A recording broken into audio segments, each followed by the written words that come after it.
नमस्कार, मैं मनमोहन मिश्र। दोस्तों, एक बार फिर आप लोगों के बीच एक बहुत गंभीर मुद्दे को लेकर के, बहुत ही गंभीर, इतना गंभीर कि नरेंद्र मोदी की राजनीति का द इंड यानी पूर्ण विराम हो चुका है। इतना गंभीर मुद्दा है। वो है क्या? हिंडनबर्ग की रिपोर्ट, जिस पर आप अलग अलग तरह से राष्ट्रवादी पत्रकारों के द्वारा आपको जानकारी मिल रही होगी, यूट्यूब या सोशल मीडिया के जरिए। विपक्षी पार्टियों के नेताओं के बयानों से आपको पता चल रहा होगा कि आखिर हुआ क्या। हां, गोदी मीडिया के, डाबर मीडिया के, सुपारी मीडिया के चैनलों से आपको बस हेडिंग लाइन पता चल रही होगी, उसके विषय में कोई जानकारी नहीं मिल रही होगी। कोई बात नहीं, वहां से मिलेगी भी नहीं। खैर, जो भी जानकारी आप तक पहुंच रही है वो टेक्निकल है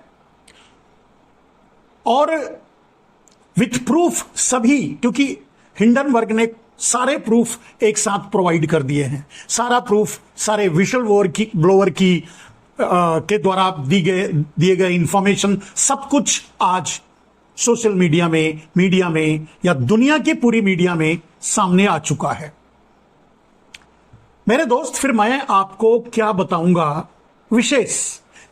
मैं जो कहता हूं, मैं जो आप तक पहुंचाता हूं, वो थोड़ा हटके होता है।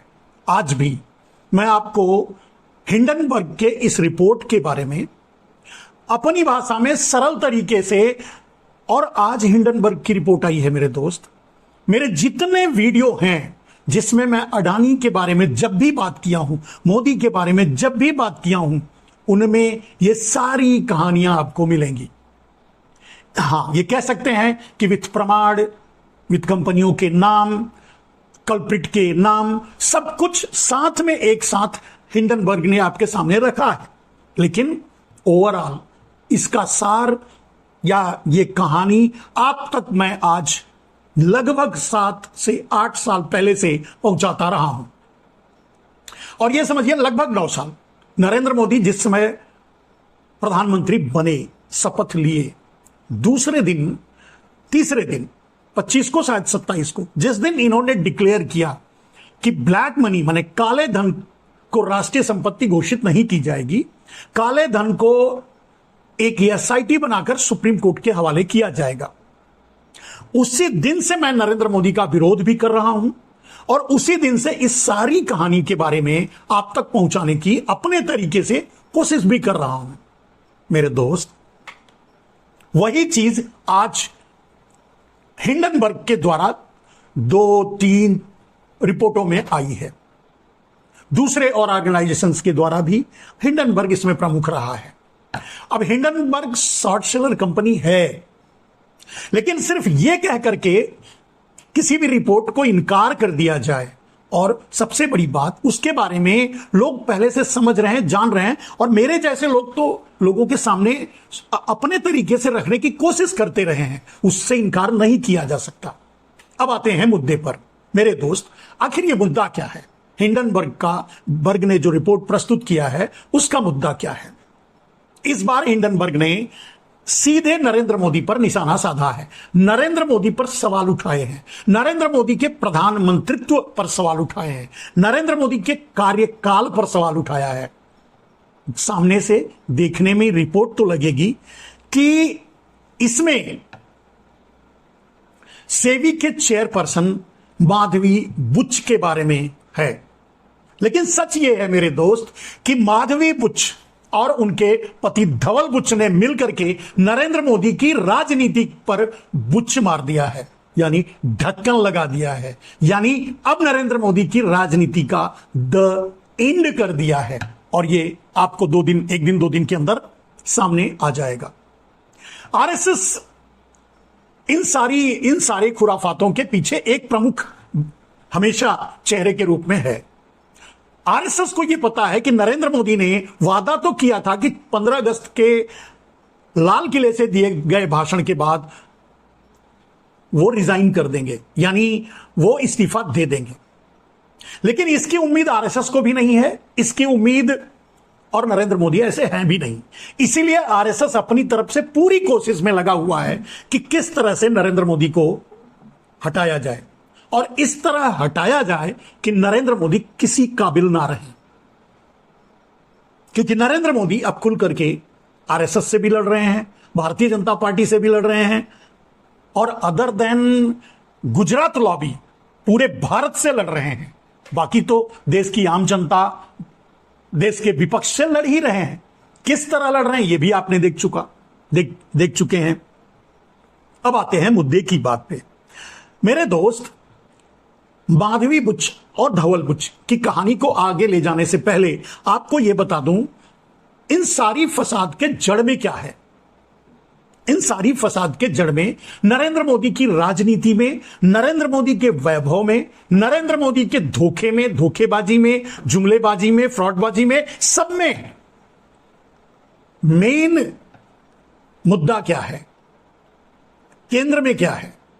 आपको अभी शुरू में ही यही बताया कि ब्लैक मनी के बारे में नरेंद्र मोदी अपना वादा नहीं निभाए, काले धन को राष्ट्रीय संपत्ति घोषित नहीं किए।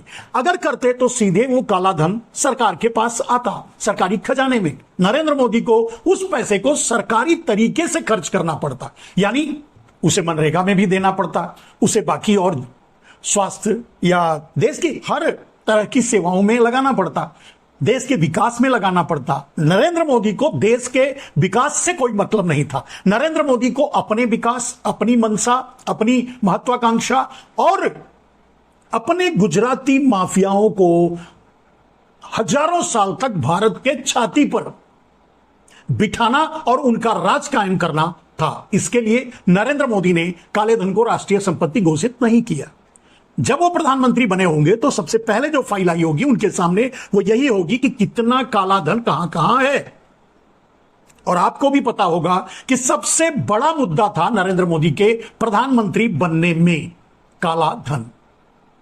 काले धन के नाम पर, जबकि काला धन इकट्ठा करके रामदेव को खड़ा किया नरेंद्र मोदी ने, गुजरात को बेचकर जो काला धन इकट्ठा किया उसके जरिए रामदेव को खड़ा किया, उसके जरिए रविशंकर को खड़ा किया, उसके जरिए राम रहीम को खड़ा किया, उसके जरिए आरएसएस को फंडिंग की।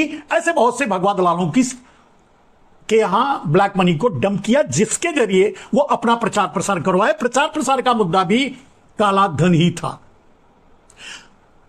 अब जितने दलाल थे सब 400 लाख करोड़ से ज्यादा काले धन की बात कर रहे थे। नरेंद्र मोदी भी उनमें से थे। चलिए 400 करोड़ या जितना भी था काला धन, आखिर वो गया कहां? सबसे बड़ा सवाल। अब इस बात को आप समझ पाएंगे सरलता से जो नरेंद्र मोदी ने ये किया है।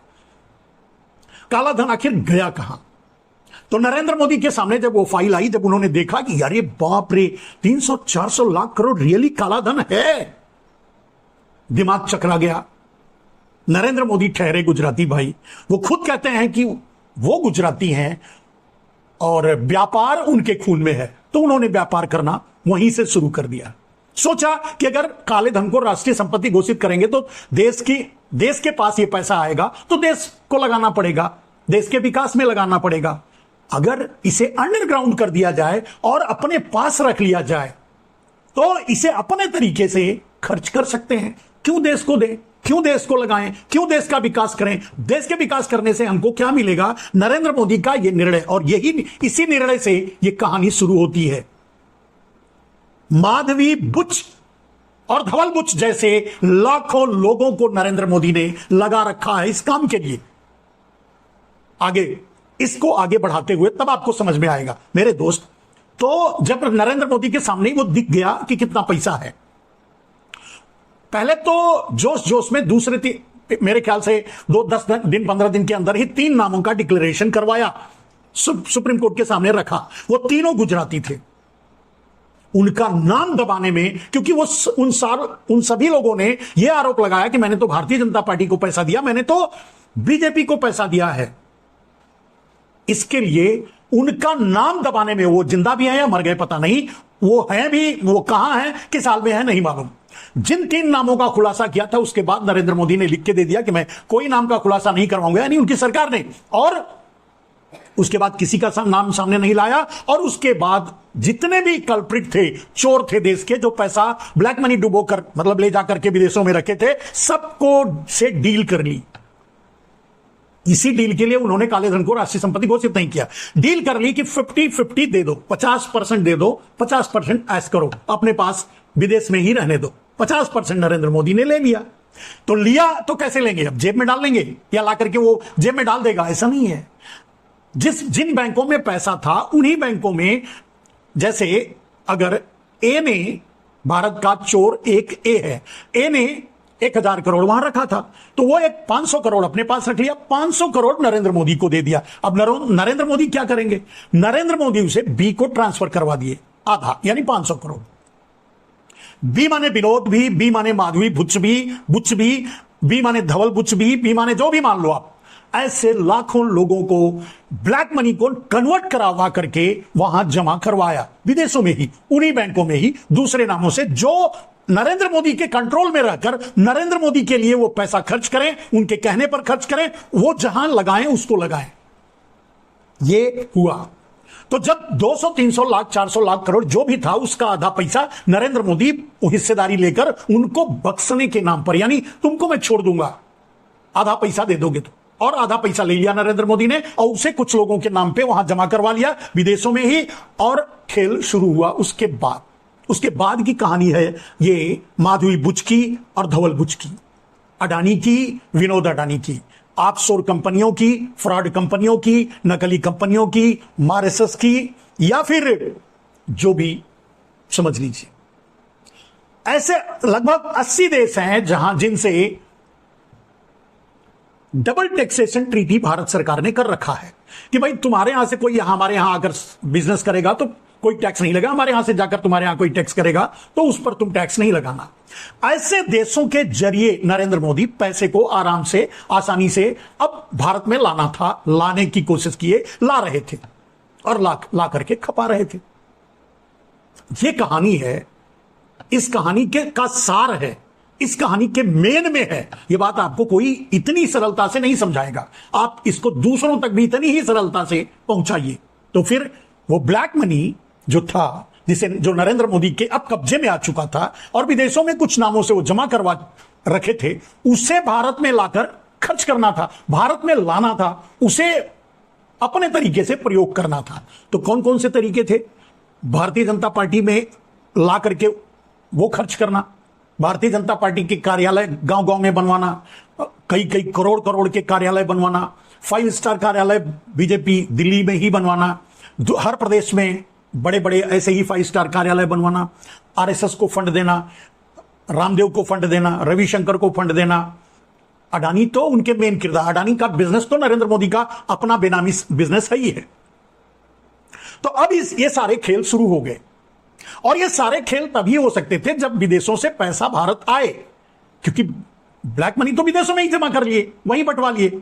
अब उसको लाए कैसे? उसके लिए फ्रॉड कंपनियां बनवाई नरेंद्र मोदी ने खुद, ऑफशोर कंपनियां जिसे कह सकते हैं, जिसे सेल्स कंपनियां कह सकते हैं। जगह जगह 80 देश हैं, आप ढूंढ भी नहीं पाएंगे, अलग अलग जगह में ले जाकर के अपने कुछ गुजरातियों को माइग्रेट करवा करके भारत से विदेश में बसवाया, हर छोटे छोटे देशों में जहां से डबल टैक्सेशन ट्रीटी का संविदा है, यानी कॉन्ट्रैक्ट है भारत सरकार के साथ। वहां वो थोड़े थोड़े भाग में 1000, 2,000 करोड़ के रूप में उनको स्प्लिट किया। तुम भी ऐसा करो और मेरे कहने पर ये पैसा भारत भेजो। अब वहां से वो पैसा भारत आने लगा तो आपको दिखने भी लगा कि कहां कहां खर्च हो रहा है।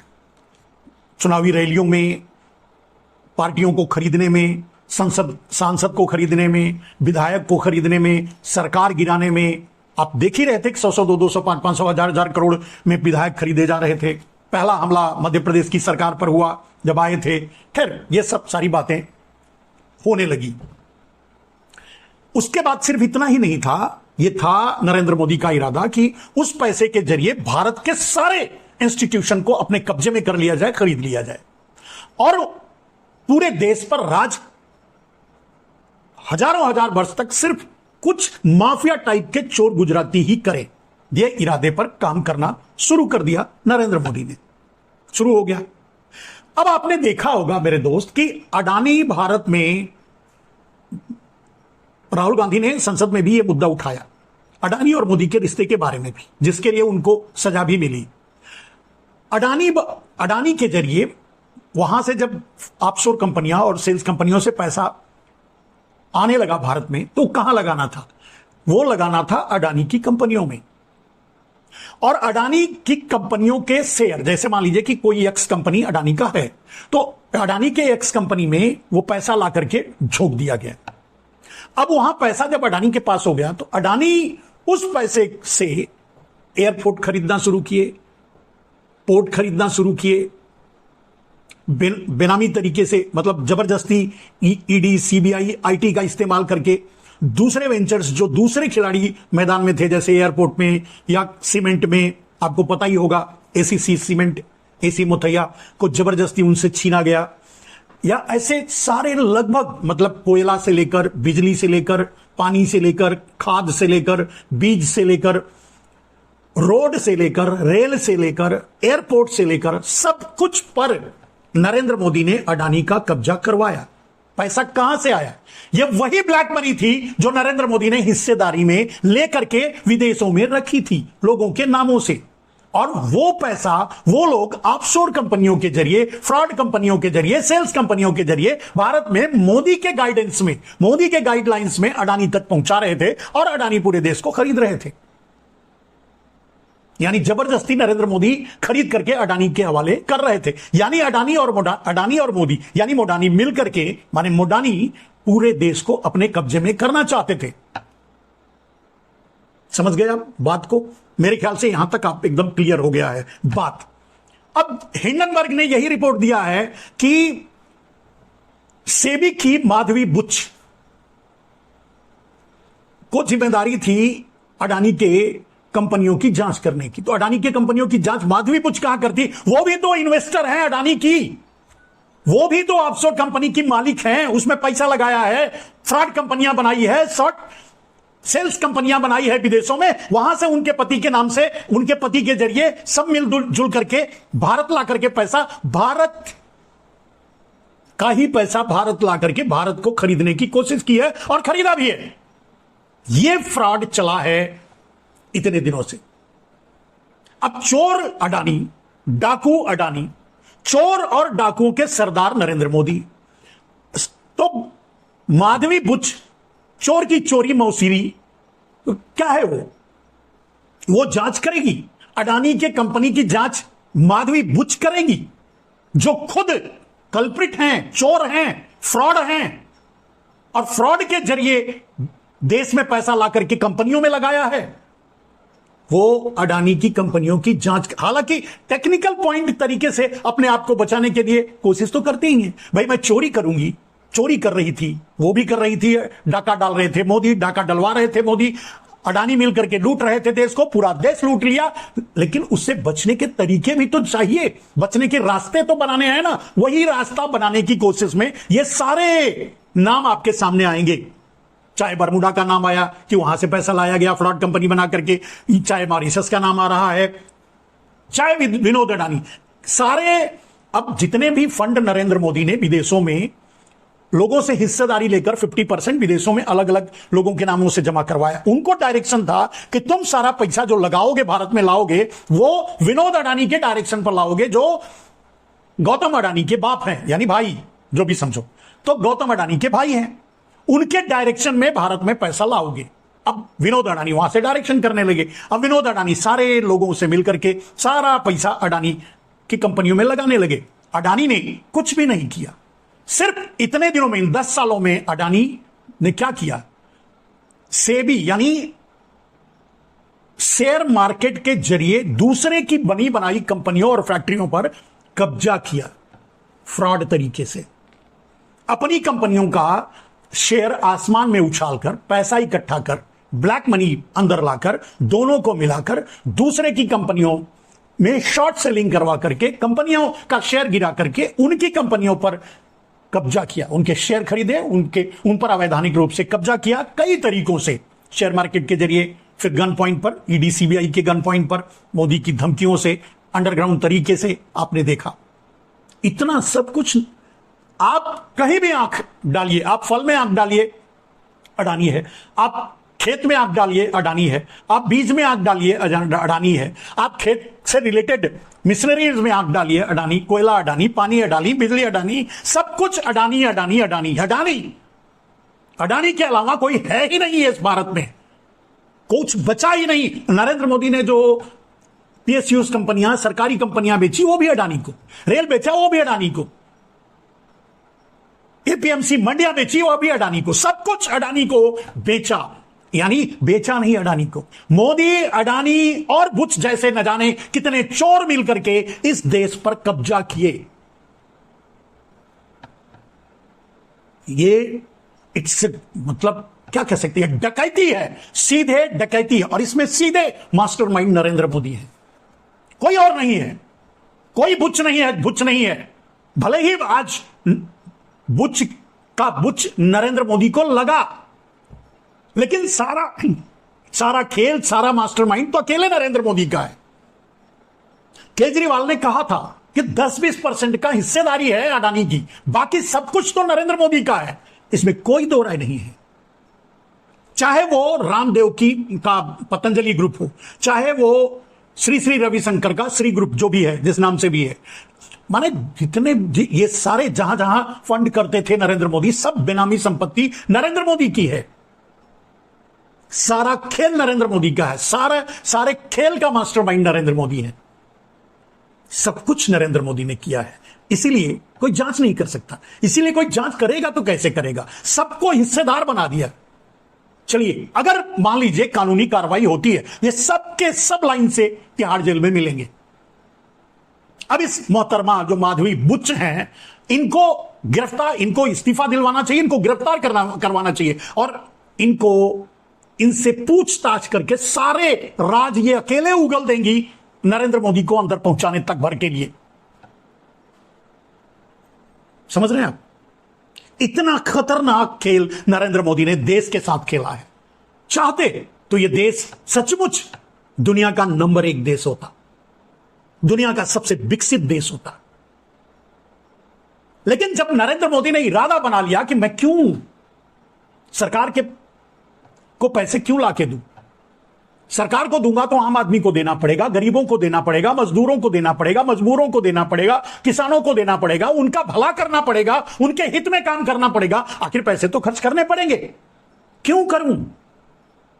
ला करके हम अडानी भाई भाई मिलकर के, और आपने देखा संसद में यह नारा लगा, मोदी अडानी भाई भाई दोनों मिलकर खाई मलाई।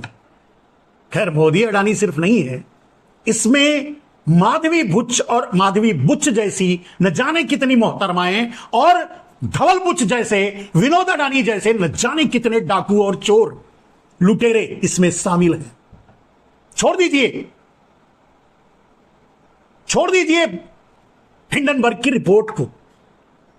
एक सवाल, बस एक सवाल, नरेंद्र मोदी तिहाड़ में होंगे, एक सवाल का जवाब नरेंद्र मोदी दें, आखिर काला धन कहां है?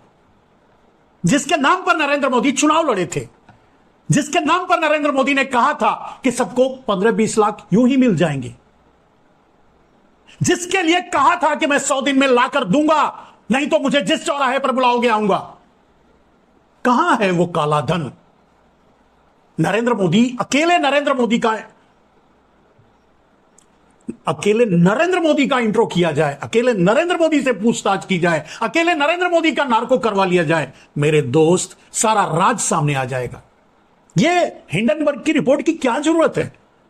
एक सीधा सा और बहुत सरल सा सवाल, एक छोटा सा, काला धन कहां है? कितना काला धन नरेंद्र मोदी लाए, कितना काला धन देश में लाए और कहां लाके कहां खर्च किया? और अब who is the ultimate owner of the black money? काले धन का असली मालिक आज कौन है? अडानी, नरेंद्र मोदी, विनोद अडानी, या माधवी बुच, धवल बुच जैसे चोर? कौन है? किसके पास है काला धन, जिसके नाम पर नरेंद्र मोदी प्रधानमंत्री बने थे? इनकार तो नहीं कर सकते। उन दलालों के बयान, रामदेव जैसे 35 रुपए में पेट्रोल मिलेगा, 200 रुपए में सिलेंडर मिलेगा, 200 करोड़ मिल जाएंगे एक एक गांव को, कहां से कहां पहुंचाए, ये सारे सपने किसने दिखाए थे? रामदेव ने। किसके पैसे के बल पे? मोदी की। रविशंकर, रामदेव, राम रहीम, ऐसे न जाने कितने भगवा दलालों ने घूम घूम कर काले धन के नाम पे वोट मांगा था।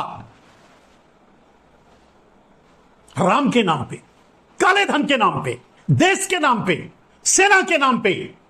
ये देश, इनसे बड़ा कौन है? मेरे दोस्त, इन सबको एक साथ मैं समझता हूं अरेस्ट करना चाहिए और जेल में डालना चाहिए और इनका नार्को करवाना चाहिए। सारे सच बाहर आ जाएंगे, सारा काला धन पता चल जाएगा किसके पास है, कौन है काले धन का मालिक, और न जाने कितने जेल में नजर आएंगे। ये ईडी सीबीआई को भेज भेज करके जो दोषी नहीं हैं, जिनको दोषी साबित नहीं कर पा रहे हैं, उनको भी जेल में डाला या उसी के बहाने से डरा डरा कर अपनी पार्टियों में मिलाया। लेकिन असली खिलाड़ी कौन है, असली मास्टरमाइंड कौन है, असली देश का लुटेरा कौन है, सामने आ जाएगा। मेरे दोस्त, ये सारे नाम जो आपके सामने आ रहे हैं हिंडनबर्ग के द्वारा, ये नाम हैं, ये प्रमाण हैं। लेकिन जैसे मैंने कहा कि बरमुडा, मॉरिशस, बेनामी फंड, ब्लैकस्टोन जैसी कंपनी, सेबी की चेयरपर्सन माधवी बुच, ये सब कुछ, ये नाम जो सामने आ रहे हैं, मैं बिना नाम का शुरू से यही कहानी बोलता रहा हूं। और कम से कम अगर मेरा 1000 वीडियो सोशल मीडिया में होगा तो उसमें कम से कम 200 वीडियो में ये सारी जानकारी, सारी जिस भाषा में आज बोल रहा हूं इसी भाषा में है। हिंडनबर्ग आज रिपोर्ट दे रहा है, उसके रिपोर्ट की क्या जरूरत है? आप अपने आप से रिपोर्ट पूछ लीजिए। आपके हाथों में 5 किलो अनाज की भीख का कटोरा आ गया और ये पैसे में बंदर बांट कर रहे हैं, आपके हक को मार करके लूट रहे हैं। और इतने बड़े बड़े, यही नहीं है, वो कौन है, चेन चांगली, चीन वाला नासिर अली, विनोद अडानी किंग है। मैंने कहा कि सारा ब्लैक मनी नरेंद्र मोदी ने, मोदी के डायरेक्शन में, मोदी ने डायरेक्ट कर दिया, जिन जिन के नाम से ट्रांसफर करवाया, विदेशों में माइग्रेट करके गुजरात से ले जाकर उन्हें विदेशों में बसाया, उनके नाम से ट्रांसफर करवाया, उनको सीधा डायरेक्शन था कि विनोद अडानी के कहने पर जहां कहेंगे वो पैसा लगाना है। और वो पैसा ब्लैक मनी भारत लाया जाने लगा और अडानी की कंपनियों में लगाया जाने लगा, यानी मोदी की कंपनियों में लगाया जाने लगा। और उन्हीं पैसे के जरिए देश का एयरपोर्ट खरीदा गया, देश का पोर्ट खरीदा गया, देश का बिजली खरीदी गई, पानी खरीदा गया, खाद खरीदा गया, सब कुछ पर, सीमेंट पर, सारे बिजनेस पर कब्जा कर लिया गया। यहां तक कि अब तो मंदिरों पर कब्जा है, अयोध्या पर अडानी जैसे गुजराती माफियाओं का कब्जा है, काशी पर अडानी जैसे गुजराती माफियाओं का कब्जा है। वहां छोटा छोटा बिजनेस भी गुजराती माफिया करते हैं। आप पता करके देखिए, इस बारे में भी बहुत से रिपोर्ट्स आपको सोशल मीडिया में मिल जाएंगे। मैं भी ये बात सोशल मीडिया से ही कह रहा हूं। मेरे दोस्त, वहां जो नाव चलाते थे उनका बिजनेस बंद करके बड़ी बड़ी नावें यानी स्टीमर चल रहे हैं, वो सब गुजराती उसके ओनर हैं। आपके इंस्टीट्यूशन में, आपके कॉलेज में, आपकी यूनिवर्सिटी में, आपके संस्थानों में, आपके गवर्नमेंट ऑर्गेनाइजेशंस में, सब जगह नरेंद्र मोदी ने गुजरातियों को बिठाया, या फिर अगर गुजराती से थोड़ा हटे तो आरएसएस को बिठाया। मैं नहीं समझता कि इतना बड़ा फ्रॉड, इतना बड़ा देश के साथ धोखा कभी इतिहास में हुआ होगा। पूरे विश्व में इतना बड़ा स्कैम नहीं हुआ है जितना बड़ा स्कैम नरेंद्र मोदी कर डाले हैं। और यही डर है।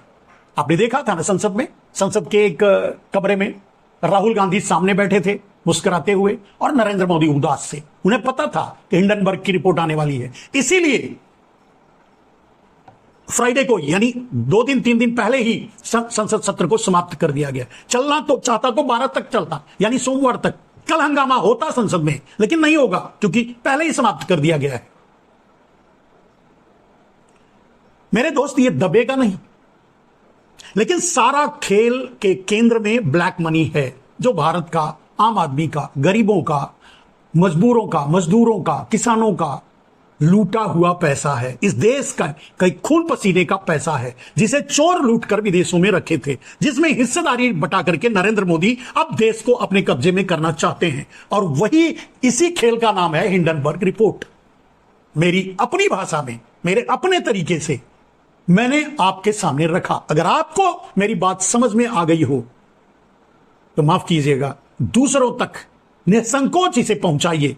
ये आपकी जिम्मेदारी है। अगर आप राष्ट्रवादी हैं, अगर आपके मन में देश के प्रति जरा भी प्रेम है, तो लोगों तक अपने तरीके से, मैं नहीं कहता कि आप मेरे YouTube को शेयर कीजिए, मेरे YouTube को आप सब्सक्राइब कीजिए, मैं ऐसा कुछ भी नहीं कही और ज्यादातर कभी भी नहीं कहता।